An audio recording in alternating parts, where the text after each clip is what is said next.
And today we're with Wes Chapman. He is an entrepreneur, professional speaker, TV personality, and amazing family man. Thank you so much, Wes, for being here. Thanks for having me. Well, I know that you've overcome a lot of adversity in your life, and I'd like to kind of go back there because you are a very successful individual, and I think people get the assumption that successful people have it easy, or their ride to success was very easy. And we know, especially with you, that's just not the case. So if you don't mind, I'd love for you to kind of go back and share your story. Well, how long is the interview? I guess is the first question, because the story really starts obviously from being born to probably the first 8 or 9 years of my life. I was born, and immediately after that, my father abandoned the family, or the other side of the story is he lost me. But for whatever case, I didn't have a father, and then about 3 or 4 years after that, I was abandoned at a hospital behind a dumpster by my mother. Oh my gosh. So started life, pretty much, I always say as an orphan, because that was the way I could kind of deal with it, handle it, and explain it to people. But in all reality, I was abandoned. So that's where I started my life, and my entrepreneurial skills or sets actually came out of a survival mode. It wasn't something where I could say, oh, I want to go do that. It was something I had to do. And so I started very young, figuring out whatever I could do to make money and to survive. And I spent time in and out of foster care and spent time in and out of hospitals until I was finally put into a permanent home with my grandmother. And probably about 3 or 4 months after living with her, she became disabled and couldn't work, and was put in a wheelchair and couldn't have the use of her arms or legs. So I went from having to survive to, okay, maybe everything's gonna be better, to back to have to survive. And so that's really where my entrepreneurial life started. Is I say about the age of 8. And first thing I did is sold flowers door to door, and then from there started a car wash company and washed people's cars, and just kind of progressively moved up the ladder. And now I help other businesses find revenue models and find ways to, for lack of a better word, survive in an ever-changing world. It's not the same world that I started in, and it's obviously changing, but with my experience and background, it helps those businesses see their true potential. So right now there are so many entrepreneurs that, and we were talking off camera yesterday, that see the glitz and glam of entrepreneurship. They see the fame, the fortune, the freedom possibly to become an entrepreneur. And we were talking, saying that's an aspect of it. And that's why we go into businesses. We want to serve, we want to find our own passions, we want to go and help other people achieve their own goals. So tell me a little bit about the rise, if you will, or the journey of entrepreneurship. What would you say to somebody right now who's thinking about becoming an entrepreneur? It really depends on who they are and what their circumstances are. I mean, my circumstances, as I said, was to survive. Right. But if somebody comes to me and says, hey, I really want to quit my job, or I really want to, have more freedom, or I really want to have, I want to be able to go to country clubs, or I want to be able to do all these magical things, or in today's world, it's, I want to become a billionaire overnight, and I've got this idea, and everyone's going to use it on the internet, and, Instagram did it, and Twitter's done it, and Facebook's done it, I can do something similar. What I always stop and tell people is that, what is your passion? If your passion is something that can be turned into a revenue stream, then that entrepreneur is going to have a lot more success. Because the first thing that I tell anyone, don't go in it for the money. Money should be a byproduct of anything we do. If you're deciding what career to be in, if you're deciding what to go to college for, don't think of it as, oh, if I'm an attorney, I can make $160,000 a year. If I'm a doctor, I can make $240,000 a year.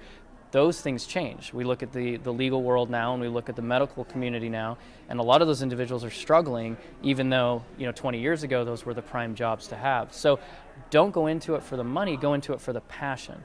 Now if somebody's down and out and they can't get a job and they have to survive, then obviously can we have both?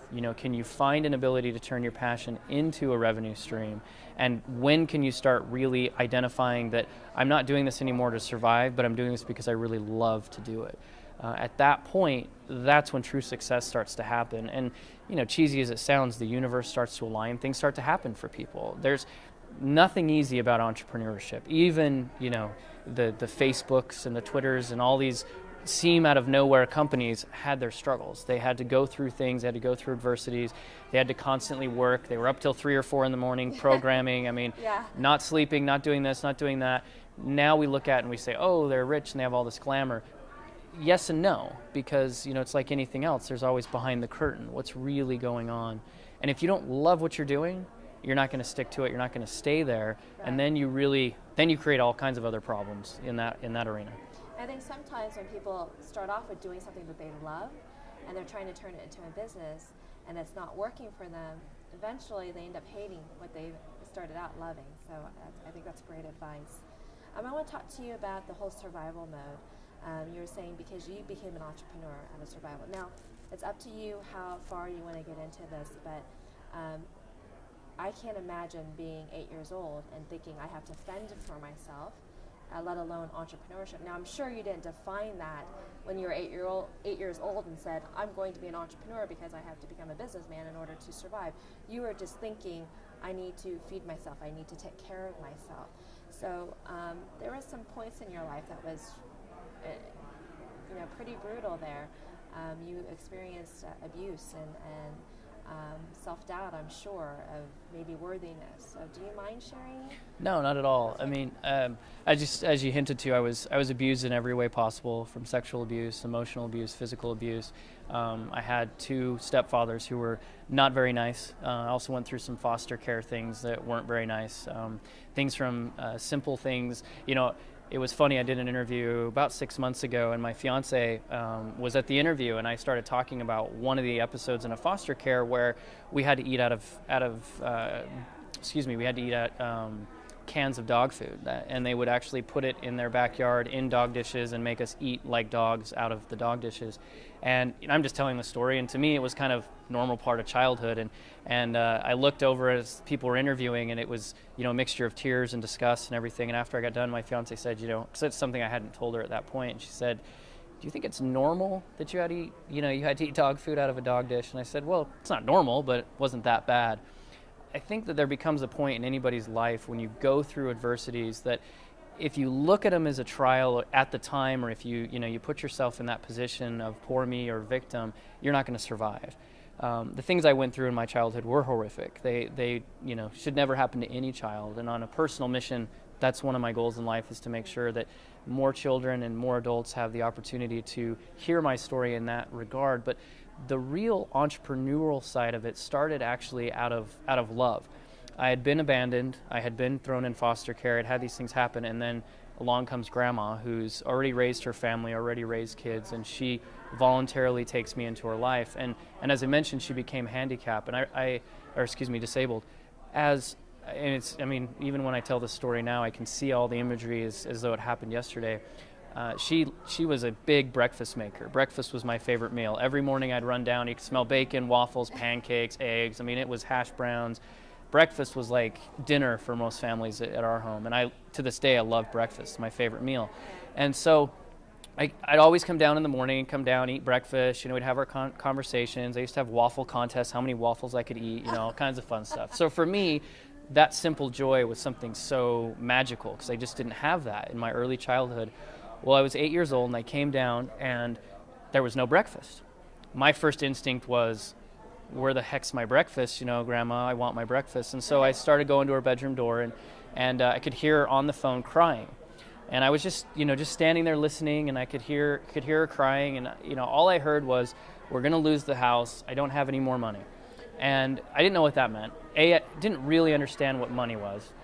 I did understand what losing a home or losing a house could mean. And in my mind, I was thinking, I can't go anywhere else. Like, I'm home. I don't want to go to another hospital. I don't want to go to another foster care unit. I want to stay home. And so I went out, and we had a tire swing, and I was swinging on the tire, and I started looking around, and I saw all these flowers. We had about 2 acres. She was the vice president of the VA hospital, so we were doing all right. We had, she had a decent income, and we lived in a pretty big house and lots of land, all that fun stuff. And she loved to garden. She was a green thumb, still is to this day. And I looked around, I saw all these flowers, and I thought, what could I do to help? And then it dawned on me. We're always going and buying stuff from the nursery, which, to me just was another store, and then we're coming home and we're planting it. So people will buy these flowers. Right. So why don't I sell them? And so I ran into the kitchen, and she had gotten off the phone. She said, what are you doing? I said, don't worry about it. Grabbed a pair of scissors. I ran out there, here she comes coming out watching me, and I'm just cutting her flowers. Now, she's going through her own things, you know, with so here I am cutting the last thing that probably means something to her. So she's yelling at me from what are you doing? Stop cutting the flowers. And so I just kind of said, okay, and I went into the side of the house where she couldn't see me, cut the flowers, took my bike, threw the flowers onto my little carrier that I had attached to my bike, and I just shot down the street. And I started knocking doors, and I started taking, you know, a handful of flowers, walking up to a door, and well, who was home at that time? It was in the middle of the day on a weekday. Well, it's going to be housewives and little old ladies, and here I am, this, you know, then cute 8-year-old boy. Things change, but I start knocking on the doors, and I start saying $20, and $20, and people started handing me $20. So, long story short, I did that for the day, came home, and she was on her bed, and I walked into her, and I sat down next to her, and I said, here, and I handed her, you know, the wads of the 20s that I'd gotten, and she started counting it, and it totaled to be $500. And she said, where did you get this? And I said, well, remember when you yelled at me earlier and I was cutting the flowers, so I sold the flowers. And she started crying, and I still didn't know what I was doing. She just, you know, I just handed her $500. But to me, I thought, great, now you're crying. The whole point was to get you to stop crying. She said, I'm not crying because I'm sad. I'm crying because I'm happy. Now go cut more flowers and go sell more flowers. And so, get to work. And so I did, and we literally had probably 200 rose plants and probably 24 or so peonies and tulips and just daisies, everything. We had inventory. Yeah, we had quite a bit of inventory. So for about 2 to 3 weeks, I just started going around the neighborhood and selling flowers. And you know, some people would just repeatedly each week buy some flowers from me. But there was a problem I started seeing, and that problem is that we're going to run out of flowers. Right. I had hired a few of the neighborhood kids, and they were going around helping me sell flowers. And one thing I started noticing is there's cars in all these driveways, and they're dirty. And these people were already paying me to take some flowers, and so we just started saying, hey, we'll wash your car in the driveway. So that ended up being the next 2 or 3 summers of my life of recruiting kids in the neighborhood, and we would wash cars. For all those people who washed the cars, I'm terribly sorry. I'm sure it was not a good car wash, but learned a lot about business. My first summer, you know, paid the kids in candy. That went really well with the kids. Parents, not so much. They started figuring out, where are these kids getting all this candy? I, you know, traced it down. Grandma had to make a conversation. You can't pay kids in candy, you know. So I learned about labor laws and unions and all kinds of fun stuff before I was even 10 years old. Wow. So, you know, and then that, you know, progressed, and I went into a digital world and did some different things. But it all started because two things. One, selfishly, I didn't want to lose my house. Number two, my passion was my grandma. I did not want to see her suffer, cry, or have to go through anything further than, and whatever I could do to control that, I would. So did you save the house? We did for a while. We saved there. We stayed. We ended up moving so we could be closer to her family as she was battling through her disabilities. And so, you know, but my passion was in that moment. I didn't know what money was. I didn't know why you had to make a house payment. Didn't know any of these things. I learned quickly, but I didn't at that time. And that really started teaching me a lot of different things. And I always look back at that because one of the things, you know, that you notice in business is, what's the next trend? Where do I need to fit? How am I going to adapt into this situation? We adapted from flowers to washing cars. That's a huge jump. If I were to go to a florist and say, okay, now you're going to start, you know, washing cars behind the floral shop, they'd say, what are you doing? But that kind of drastic adaptability has to happen in the business world. And at 8 years old, I learned that lesson and have continued it through my career. So I want to talk to you about self-doubt, because you were looking at that point, I'm just going to go get some flowers, I'm going to go door to door. So you didn't process whether or not it was going to work. You didn't process, what if you get rejected? So many entrepreneurs now are going through that, and I don't know if it's because when we get older, we kind of carry on the stuff, or we're afraid to be embarrassed. But what was going through your mind at the time? Were you just thinking, I need to help my grandma, and not worried about the outcome? We have a gift as children, obviously. We don't have fear because we haven't been taught fear. So when you look at situations in the entrepreneur world, I didn't know what money was. I didn't care what money was. I was just looking to help my grandma, and whatever I was going to do, I was going to do. Knocking doors. You know, I mean, if you were to say to an adult, there's a street, go start knocking doors, they're going to say, but what if What if I get rejected? What if people don't open the door? What if there's a murderer there? What if? So we start putting all these things in there. As kids, you don't do that. So you hear all these stories of entrepreneurs and young and everything. Well, youth has a lot to do with that because you don't have fear. But as I grew up, oh yeah, I had all kinds of fear. Anyone who gets to know me will know that I stink at spelling. It is not my thing. I don't like to spell. Thank I don't God like for spell check, Yeah. right? Oh, yeah. And it just made my spelling worse with spell check. So I still remember one of the key clients that I had, which was a vendor partner of Microsoft.